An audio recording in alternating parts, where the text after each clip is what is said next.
Bismillahirrahmanirrahim. Assalamualaikum warahmatullahi wabarakatuh. Semangat pagi semuanya. Apa kabar hari ini? Mudah-mudahan kalian semua dalam keadaan sehat walafiat. Sebelum kita mulai pembelajarannya, ada baiknya kalian mempersiapkan buku catatannya, pulpennya, teksnya mungkin kalau ada kesalahan, untuk mencatat hal-hal yang penting dan referensi lainnya, contohnya modul. Alhamdulillah kita sudah masuk ke bab 2 di materi PPKN ini. Kita mulai saja ya. Dan untuk bab 2 ini kita akan mempelajari tentang ancaman terhadap integrasi nasional. Oke, kita mulai ya.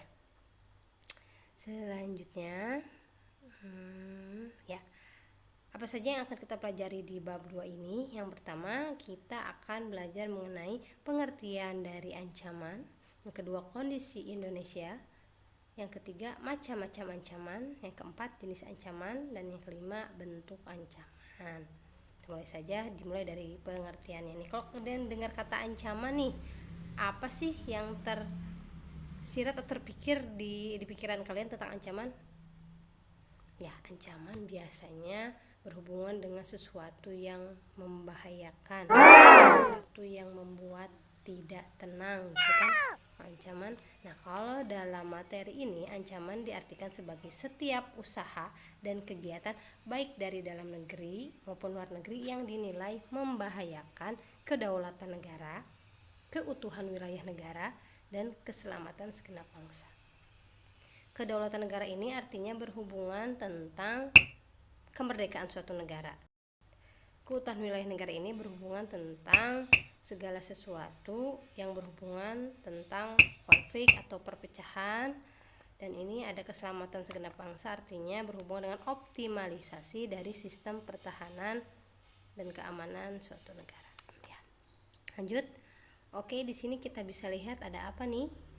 Nah, ada peta wilayah NKRI nih. Coba kalian masih hafal nggak letak astronomis Indonesia itu ada di mana? Letak astronomis Indonesia itu berada di 6 derajat lintang utara sampai 11 derajat lintang selatan, dan berada di 95 derajat bujur timur sampai 141 derajat bujur timur. Kalau kita analisis lagi, lihat ya, betul, kondisi Indonesia ini dikatakan sebagai negara yang memiliki posisi silang. Nih kita lihat lagi nih, silang maksudnya apa nih? Diapit oleh dua benua. Dua benua itu benua Asia di utara dan benua Australia di selatan, dan juga diapit oleh dua samudra, yaitu Samudra Pasifik dan Samudra Hindia. Itu yang dikatakan posisi silang ya. Nih yang tadi nih, aspek kewilayahan. Nah, selain aspek kewilayahan juga ada aspek kehidupan sosial, di mana Indonesia juga diapit oleh negara berpenduduk padat di utara, Cina. Seperti kita tahu bahwa Cina adalah negara terpadat penduduknya di urutan pertama sedunia ya. Dan negara yang masih jarang penduduknya di selatan. Juga diapit oleh beberapa ideologi komunis dan liberal ya, sampai ekonominya, masyarakatnya, dan beberapa kebudayaan timur dan barat. Itu kondisi Indonesia. Boleh kan baca di sini ya sambil dibaca. Lanjut ya nih. Oke, macam-macam ancaman. Oh ya, sebelum masuk ke macam-macam ancaman ya, kita bahas. Nah, posisi silang Indonesia ini apa pengaruhnya sebenarnya? Pengaruhnya itu ada positifnya, ada negatifnya. Ini ingat bab sebelumnya ya tentang integrasi, bahwa positifnya Indonesia menjadi dikenal oleh dunia sebagai negara yang strategis gitu, karena dilalui oleh jalur perdagangan. Nah, negatifnya, setiap yang singgah pasti akan memberikan suatu pengaruh gitu ya. Pengaruh bisa negatif, bisa positif kan gitu. Nah, saking strategisnya mungkin ada beberapa yang menganggap bahwa Indonesia ini menjadi nyaman untuk dimiliki gitu. Jadi kan bisa saja posisi silang ini membuat Indonesia menjadi negara yang mempunyai ancaman untuk dapat dimiliki. Yang tadi berarti tentang kedaulatan suatu negara ya. Nah, oke, balik lagi ke macam-macam ancaman nih. Ancaman itu bisa dibagi menjadi ancaman militer dan non militer ya, berdasarkan bentuknya nih. dan ada juga ancaman dari dalam negeri ataupun luar negeri berdasarkan sumber dari ancaman tersebut. Kita lihat dari ancaman militer nih. Kata kuncinya dari ancaman militer itu adalah ancaman yang menggunakan senjata yang sifatnya tetap membahayakan segenap bangsa. Nih, kalau yang non militer ini artinya bersifat abstrak dan tidak menggunakan kekuatan bersenjata. Kata kuncinya itu aja. Ancaman militer menggunakan senjata, non militer tidak menggunakan senjata. Gitu. Maksudnya seperti apa? Nanti kita bahas selanjutnya di pembahasan selanjutnya nih. Ada juga ancaman dari dalam negeri dan ancaman dari luar negeri. Ini kalau dari dalam negeri artinya sifat-sifat atau hal-hal yang membahayakan bersifat ancaman tersebut berasal dari dalam negeri negara tersebut. Nah, kalau ancaman dari luar negeri berarti ancamannya berasal dari luar atau sifatnya dari luar negara tersebut. Seperti itu.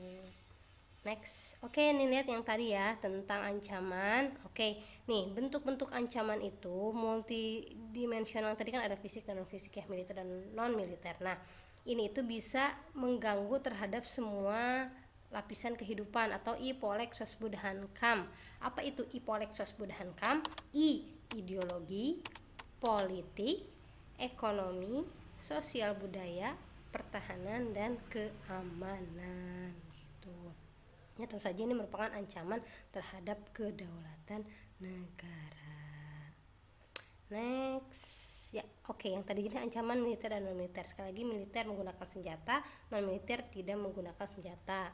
Bedanya apa? Kita lihat nih contohnya. Kalau ancaman militer bisa berupa agresi, sabotase, spionase gitu ya. Nah, kalau ancaman non militer di sini lebih ke bidang ideologi, politik, ekonomi, sosial budaya. Beda dengan militer berarti lebih kepada sifat sistem pertahanan dan keamanan. Karena kalau non militer kan lebih pada sifat yang abstrak gitu ya, tidak bisa ada gitu, cuman wujudnya tidak bisa dilihat. Kayak ideologi kan ada, cuman wujudnya tidak bisa diraba, tidak terlihat gitu, cuman ada, cuman hanya bisa dirasakan saja gitu. Politik, ekonomi, dan sosial budaya juga sama ya. Oke, next.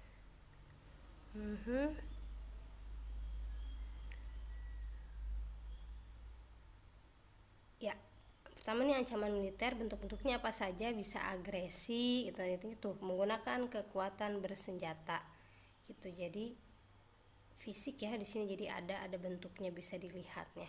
Terus bentuk agresi juga dibagi lagi, ada invasi, jadi aksi militer di mana angkatan bersenjata yang berusaha memasuki daerah yang telah dikuasai oleh negara lain, itu invasi. Ada juga bombardemen, blokade gitu ya, itu masuk dari ancaman militer. Lanjut ada serangan unsur tindakan yang mengizinkan anggota sebagai persiapan agresi, juga pengiriman anggota berkelompok bersenjata juga yang ini pelanggaran wilayah. Jadi walaupun ini kenapa masuk ke ancaman militer, karena tindakan dengan masuki suatu wilayah tanpa izin. Ingat ya, konsep wilayah itu kan ada wilayah kekuasaan darat, laut, dan udara. Jika suatu negara memasuki batas wilayah suatu negara lain, itu bisa dikatakan sebagai ancaman.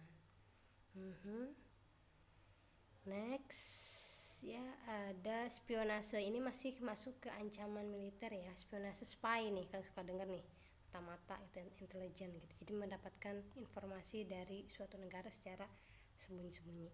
Ada juga sabotase, tindakan perusakan ya. Lanjut lagi ada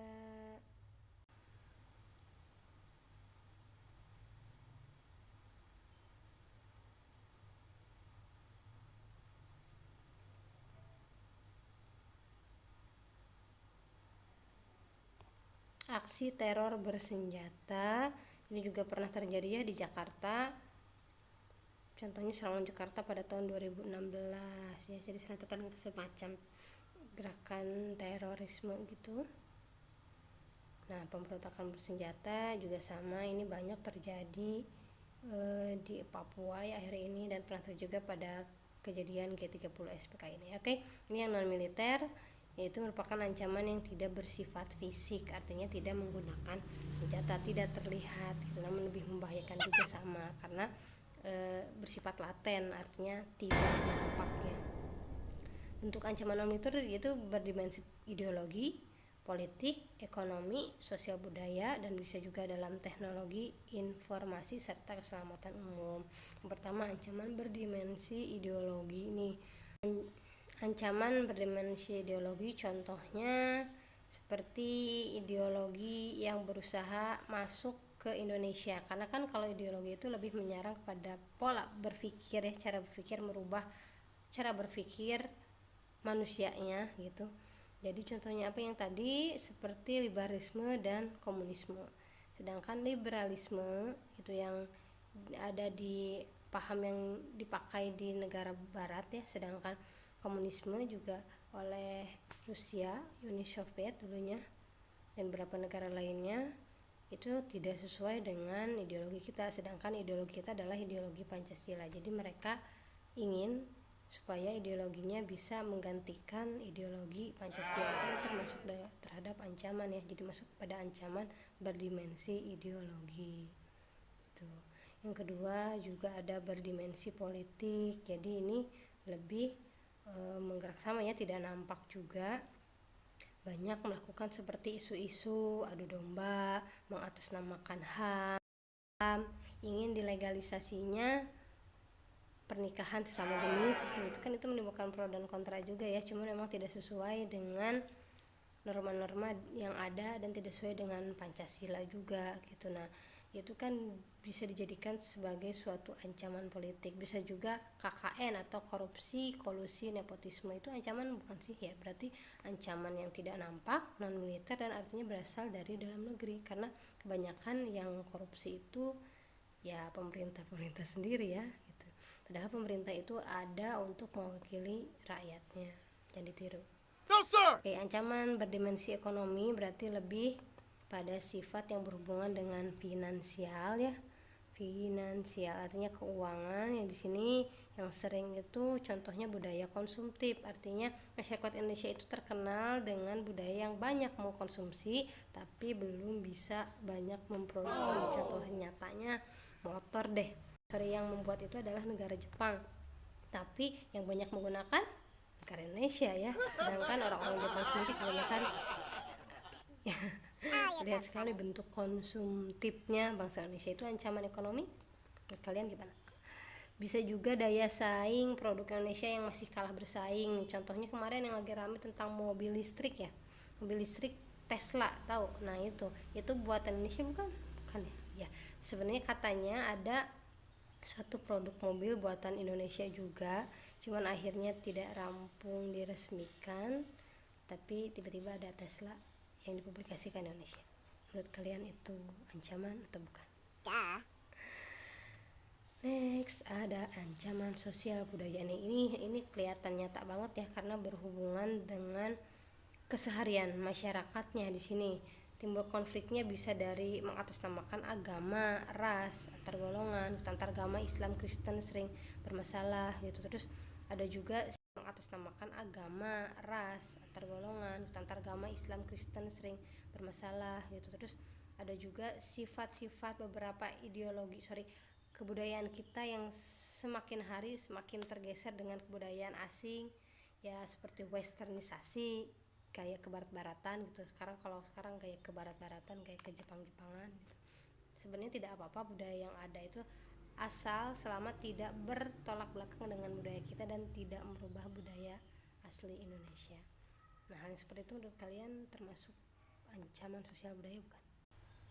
Teknologi informasi banyak banget cybercrime gitu ya. Jadi ini alih-alih kalian calon, apalagi anak RPL nih, hati-hati nih, jangan sampai keahlian kalian dalam internet, dalam data bikin program itu malah menjadikan kerugian bagi bangsa sendiri. Kejahatan cyber udah banyak banget, khususnya dalam kejahatan perbankan. Yang terakhir juga ya, ini ada ancaman berdimensi keselamatan umum, obat-obatan terlarang, tsunami. Itu kan emang sebenarnya faktor alam gitu ya, cuman kita tidak bisa menolaknya. Cuman mungkin bagaimana cara kita mengantisipasi supaya hal-hal yang bersifat bencana alam tersebut tidak memberikan dampak yang sangat parah terhadap Indonesia gitu. Itu ancaman juga ya, berarti cara menanggulangi suatu bencana ya. Mungkin untuk pertemuan hari ini dicukupkan sekian. Mudah-mudahan kalian paham dan materinya bermanfaat. Jika ada yang tanyakan boleh ditulis di kolom komentar di Google Classroom. Jangan lupa absen. Tetap semangat belajar PPKN. Assalamualaikum warahmatullahi wabarakatuh.